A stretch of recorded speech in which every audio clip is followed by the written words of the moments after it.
coaster in the woods. Yeah, it's just gravity powered, so we control the brakes and then we just go. How exciting! What a way to start the vlog. Exactly. So we have got here now and it is beautiful. It's literally like the New Forest, and there's the coaster there which we'll go on. There's also like go-away, what's it called, canyoneering? Waterfalls here. There's so much to do. It's amazing. Here we go!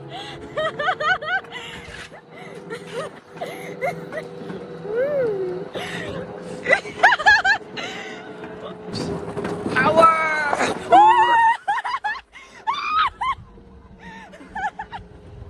Got waterfall up there. Very cute here. Theo saw airsoft guns and couldn't resist. So he's going to try and hit the ping pong balls off the vases. Okay, you got this.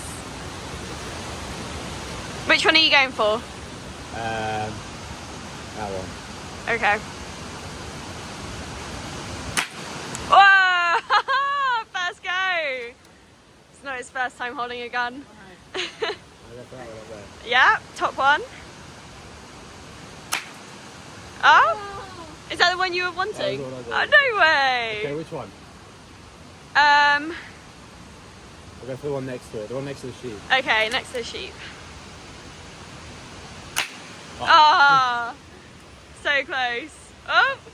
Come on. Woo!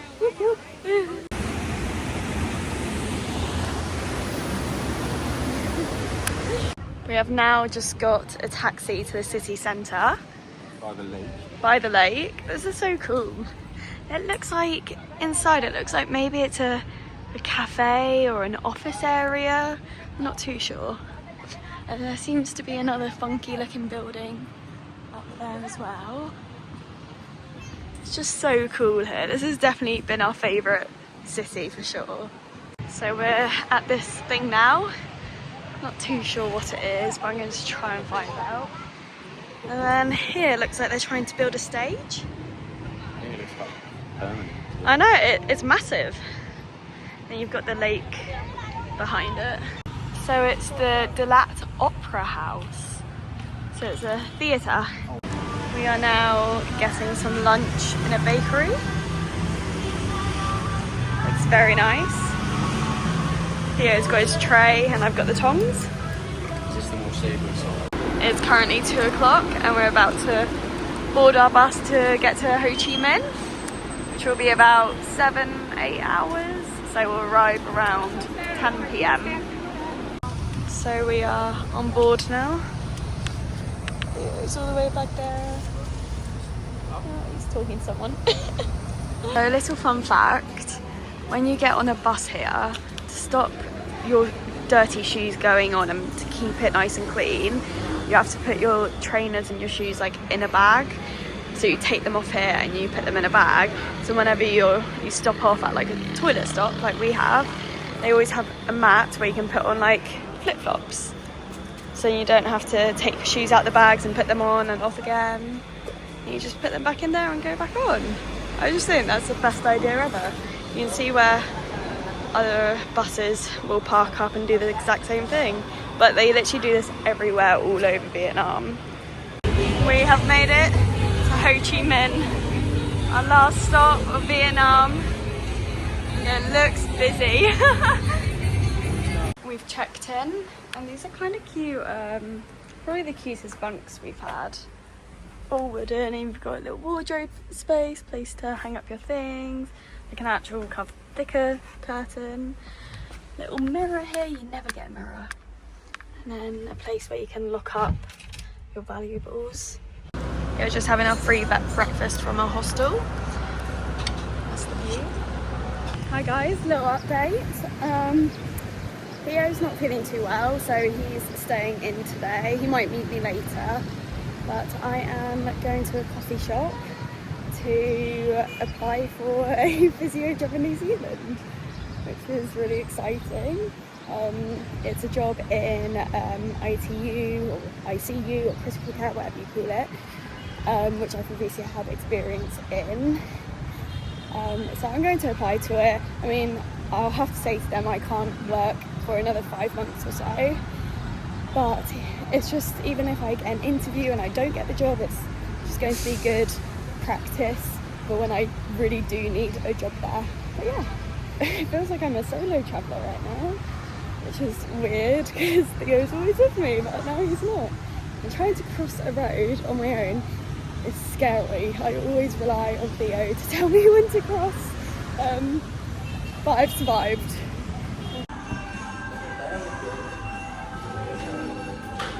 Okay, little update. Turns out I couldn't apply for that physio job because you need a New Zealand registration before you apply, whereas I thought I could do that after. And that job application is closing today. But that's okay because there'll be other jobs. But I've started the application for my registration, but it does take a bit of time because before you can apply, you have to have so many things. Like, you have to do a police check, you need to have all your legal documents for like identity plus your degree, obviously. And I need to do like 2 courses in the like traditional New Zealand culture, which is like the Maori people, which is absolutely fine, but you also have to pay for those courses and they take up to like 12 hours each. So I just need to find like 24-hour study time while I was backpacking, but that's okay, it'll be fine, it will be worth it. Also guys, I've got to show you that I'm wearing my new skirt for the first time. We don't have an iron whilst backpacking. Obviously my clothes are being stuffed in a bag, so it needs an iron, but apart from that, how cute. It's lovely. So Theo still isn't feeling very well, bless him. He's just been in bed asleep since breakfast, and he hasn't felt like he has the energy to get out of bed, so we've been keeping him hydrated, but it's 3 p.m. or just past 3 p.m, so he needs to eat something. He said he just wanted something plain, so I'm on the hunt for a pizza. I found I made it to a pizza place called Pizza for Peas, and it's like bougie pizza. It's like they make their own cheeses and a little bit more on the expensive side, but it's still obviously cheap compared to England prices. But it's like, I'll try and show you somewhere in here. So they make their own cheeses, and you can have like mozzarella, that one, camembert, or there's blue cheese, or there's like raclette cheese, and these are all of the ones they make and put on pizzas. What I went for Theo and I is a half and half, 8 slices, and I got him just a margarita, that one, and then on the other half of this, like salami and chorizo one. Pizza has been delivered to the sick boy. Hi guys, it's 8:15 and look who is out of bed. Look who survived. We're going to go and get some street food, which isn't like proper street food because they're like stands, aren't they? It's like going to Camden Market. Yeah, like Camden Market. Yeah, that's a good way of describing it. Here we are, street food authentic. There's so many vendors everywhere. So they've got Greek, there's Vietnamese, more Vietnamese. I know they've got some Thai food here. Okay, we have all our food. We got traditional Vietnamese pancakes, prawn dumplings, and then a soft shell, like soft crab shell bao bun. And that is literally just a whole crab. Like that's its eye. These are its pinchers. Interesting, let's go. And now for dessert, mango sticky rice. Morning guys, it is 8 AM and we are about to be picked up to go to the Vietnamese war tunnels. You know why? Because here you see the rock right now. Yeah, now we go higher. You know, before we're here, but now we are here. Now we are higher. Now. So here's a model of the tunnel systems, and they would have, so that's a meeting room, a kitchen. So this is how they cook without smoke giving them away to the enemies, and they'd have chambers for the smoke to go into, so when it does go out it's a small bit of smoke instead of loads of smoke. And then they just have tunnels everywhere, and all these are secret doors. And you have booby traps there, so if the enemy does come in, they'll fall into them. And they could go to the river and out that way. And all these black lines are like for ventilation and to get oxygen in throughout the tunnels. And that's a well for like drinking water as well. This is a tunnel entrance. You can see the holes here. It's tiny. Okay. Here. Okay. Bye bye. Cambodia, welcome you. Wow. Okay. Okay. Welcome to the UK. Welcome home. 2, 3. Whoa. Okay, now your turn. Thank you. Your turn. You want it? Jump. No. So inside this trap, there's bamboo spikes there, and they're covered with venom or poison. So even if you get in, injure yourself, and come out, it would poison your blood, and you die anyway. Here are the ventilation holes. It just looks like some like termites have been living in, but they are just designed in the tunnel so you can breathe some air. But the enemy would never know because it looks completely normal. Luckily to GI. Why? Because a lot of local here, sometimes the husband, their father, mother might pass away, and they're big suffer for them. At that time they want revenge. But 1, 2, 3. Yeah. Now let's stop. Now armpit. Okay. Next one. Rolling. When they come to the drop, not the armpit. Now the like a Oh. Okay, next one, the fish. For scissor drop, we put it one side first, and when she arrives into the drop, attack the feet first, and when fed the hole, attack the second time from the face. No worry, no worry. Okay, when check. So this one they would put these in trees and drop them. And look at those spikes, how it goes in there. Like you can't even pull that out. We are now at the shooting range. I actually can't hear anything with these on.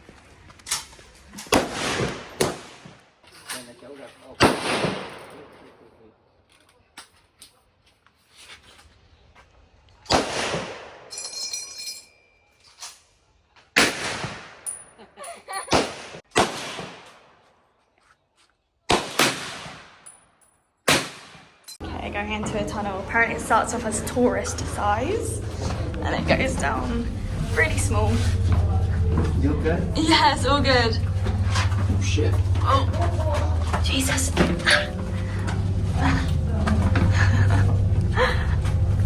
Oh, it's getting small. Oh my god. My thigh is already burning. Okay. There's an exit here, yeah. Oh, it's getting smaller. Oh. Oh. Careful. It's slippery. Oh, I've lost my guide. I'm never getting out of here.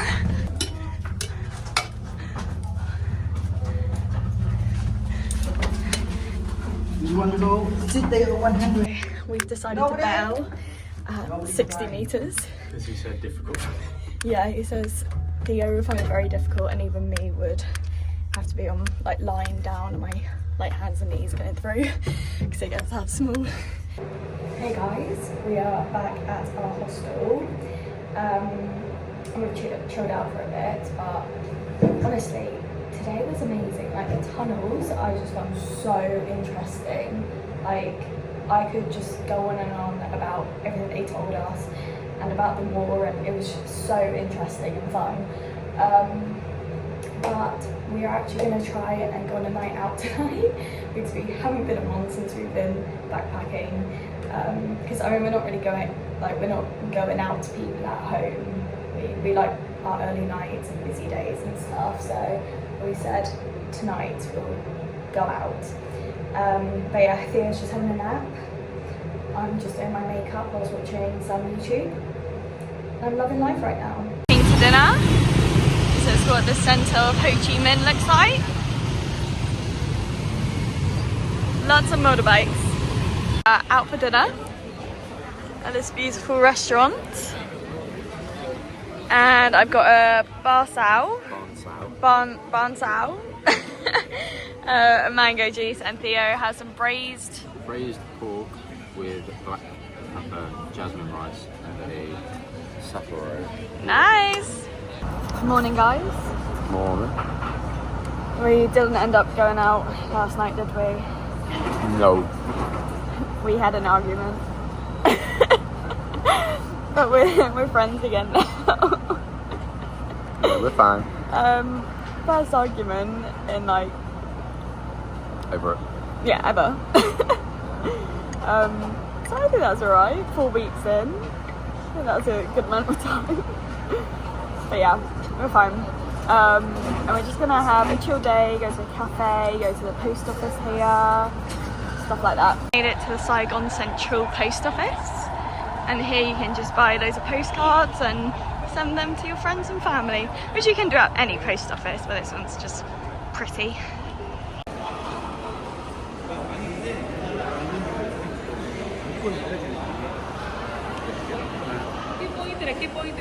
Got loads of stamps.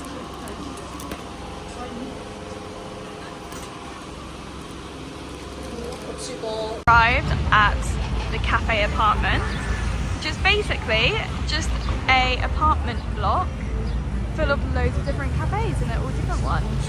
And you just go in and choose which one you want to go to. It's a really big thing to do here, but it's just random. We're in a cafe and we have ordered our drinks. I've got a matcha latte and you got a pineapple and sugar cane. Sugarcane pineapple, yeah. And we got some cakes as well. Don't know what this is. Cheers to our last one in Vietnam. Cheers! Last supper in Vietnam. How crazy!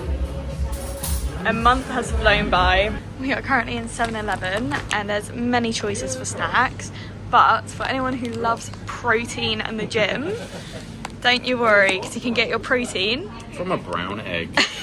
from a boiled egg in just a vacuum pack. Rancid. All here. Lots of them. Morning, guys. It is our last day in Vietnam. Or last morning. Our last breakfast. I'm sad. Vietnam was amazing. We are just about to catch our bus to Cambodia now. But for anyone who's interested in how much we spent in the whole of Vietnam, this is including accommodation, travel, activities, food, drinks, literally everything. And we didn't hold back, did we? We had, if we wanted to do something, we were like, we're only here once, we'll do it. But we still had like a budget in mind, but we didn't care about going over the budget because, you know, you're only here once. Our max budget was about $1,000 each. But we set aside 800. Yeah, we said, okay, we'll try and do 800, but it's fine if we go over that.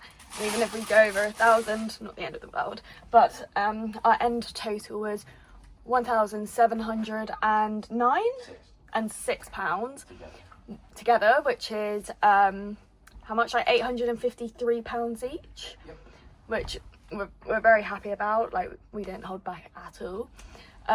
However, we didn't go out partying once.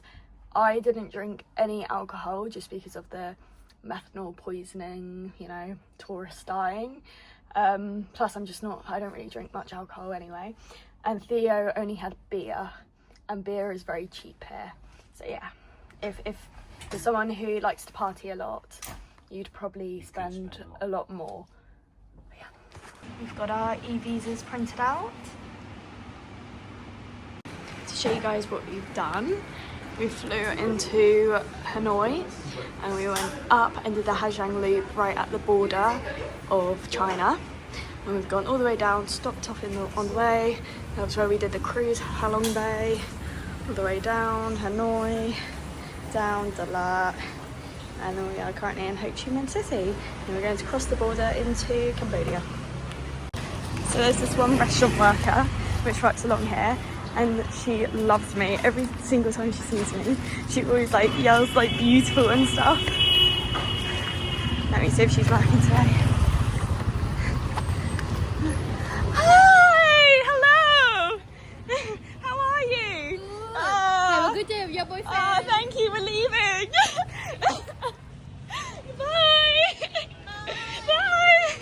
We're on the bus to Cambodia.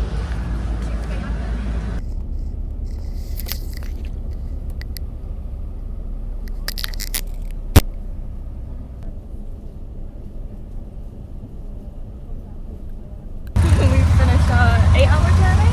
Yeah, about that. Yeah, and now we're in Cambodia in a tuk-tuk. It's very tight with space. Tuk-tuk.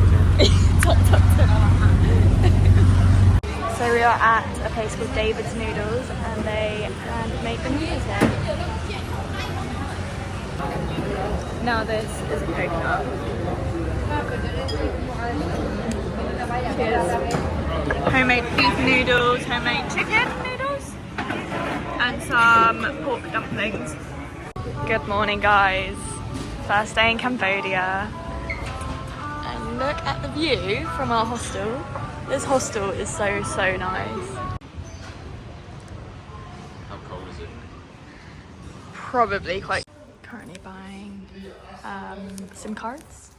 Okay guys, we have now got data and we are on the way to S21 prison, which is like a museum about the genocide that happened there, and then we're going to the killing fields after. I probably won't film much just because it is very I think this is a very sensitive thing, whilst the tunnels were more just for education. Well, obviously this is, I don't know, I think it's just different in terms of sensitivity, so I probably won't film much, but yeah. Okay, we've got our audio guides and we're going to start, so yeah, I'll talk to you guys after. We've now got some lunch. I did a make your own bowl, got some falafels, hummus in a pasta bowl. And Theo has a big luck. Yeah, look like wrap burrito thing. Yum yum. Guys, they gave us these like chocolate banana spring rolls for free, and they're so good. So guys, we have now finished lunch, and we finished the S21 prison, which was really good but extremely sad. And it's basically after the civil war finished, where the Communist Party won over the Democrats, they basically imprisoned people who did not, who went against communism. And basically, so that is just one of the prisons, and it used to be a high school, and they turned it into a prison, and it's one of like nearly 300 in the country, so there was so many around, and at just this one, they've estimated about 18,000 people died, and only 12 people survived, which is crazy. 12 people out of over 18,000. Yeah, but they would basically bring them in and then torture them until they confessed their wrongdoings. But if they wrote something and they didn't like that answer, they just keep torturing them until they have the answer they wanted, even if it wasn't true. And then after they'd get that answer, then they'd go and kill them. So their philosophy was, you can't kill them until you've got a confession, but a lot of the time it wasn't a correct confession because you tortured them until you got the answer. And I mean, you could see the bones and skulls and everything of the people that were in there, and the torturing devices and the rooms that they were in. There's still blood-stained floors. It's literally as it was found, pretty much. And then now we're going to the killing fields, which is actually where they got killed, because here the prison was just where they got tortured to get confessions, and the killing fields are where they actually died. Yeah. And also guys, just to explain a little bit further, it wasn't just Cambodians, there was also English people, Americans, New Zealanders, the French, loads of people. And he was in a country that wasn't meant to be in this. Yeah. So there was this British guy with a New Zealand guy who was just sailing around the world, kind of just to explore, like we're backpacking, and they went into Cambodian waters and then they got imprisoned because they come from a country that isn't communist, and sadly both ended, died, neither of them survived. And also what they do is they'd bring, let's say, a family in, and they torture both parents, but they just would slaughter the kids, even if they're babies and stuff, just to kill any sort of so there's no one to rebel against the Communist Party, and like their bloodline is just gone. Yeah, I'm trying to think of what else, but like you would be tortured multiple times a day, different ways. They'd be electrocuted, they'd be whipped, they'd be waterboarded. Like there was so many types that they use, and there was even medics that if someone was close to dying, the medic's job was to treat them so they wouldn't die, so they could torture them further. That's how crazy it was. There was a woman there who was tortured every single day, multiple times a day, for 8 weeks. And after that, she obviously got murdered. But it's just, yeah, such a terrifying thing. And to think that it happened all over Cambodia, in multiple prisons. It's just, yeah.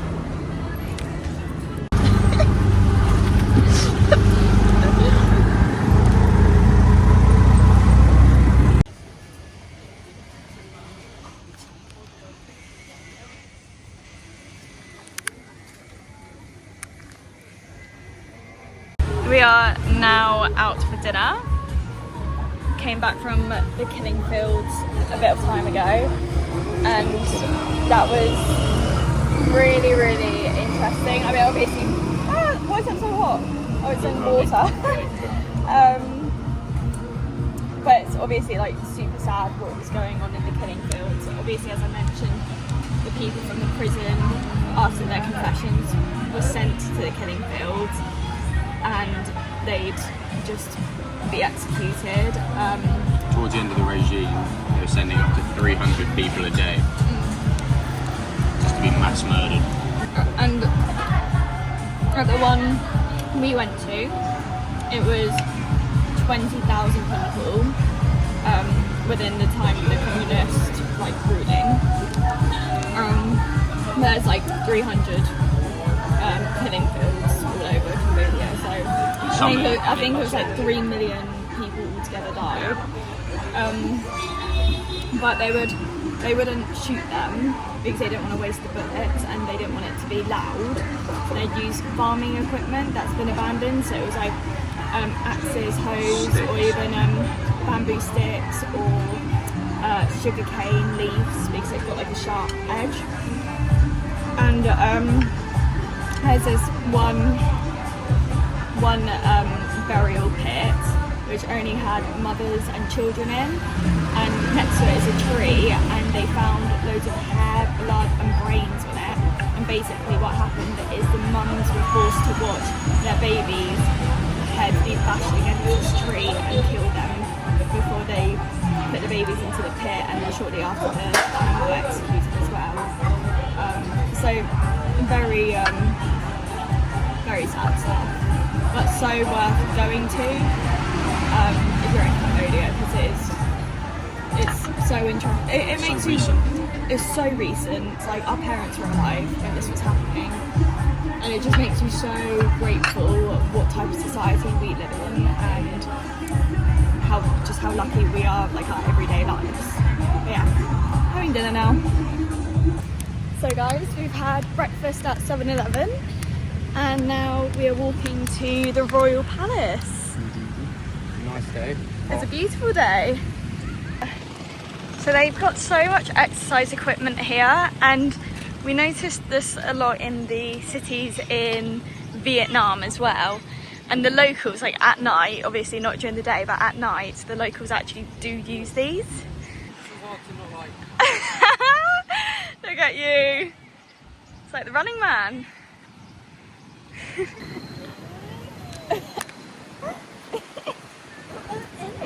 Oh, I don't want to hit a kid.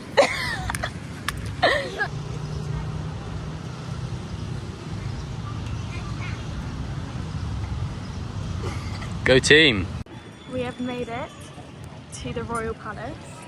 It's a very big area. Sadly it doesn't open until 2 and we've got a bus at 2, so that's not going to work. There's girls at their graduation. It's beautiful though. It's like Tiffany blue gates.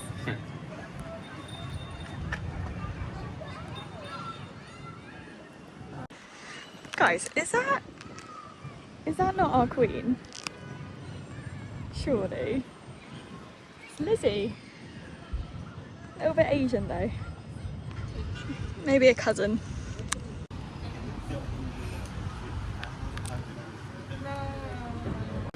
Lunchtime. We're gonna get the bus at 3 p.m. to go to Kampot. Bus to Kampot. Only 4 hours away. Which is light work compared to what we did in Vietnam. So. Yeah, this is like pop into the shops compared to the things we did in Vietnam. Anyway, Theo's looking at ski season jobs in New Zealand.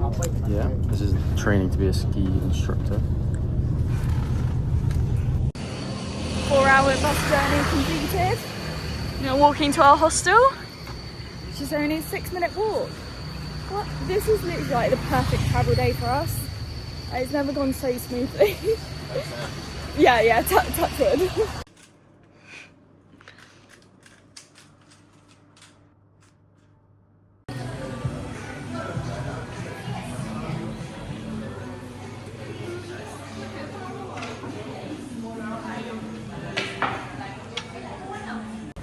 So we're out for dinner and I've got the Cambodian national dish of amok, which I have no idea what it is. It's like a curry, a coconut curry sort of thing. And then Theo's got some Fried shrimp, prawns. black bean sauce, is it? Yeah, black pepper sauce. Yeah. So Theo has gone to a bar with some people we met earlier today to watch the Chelsea game. And I'm just going to call my family by the pool.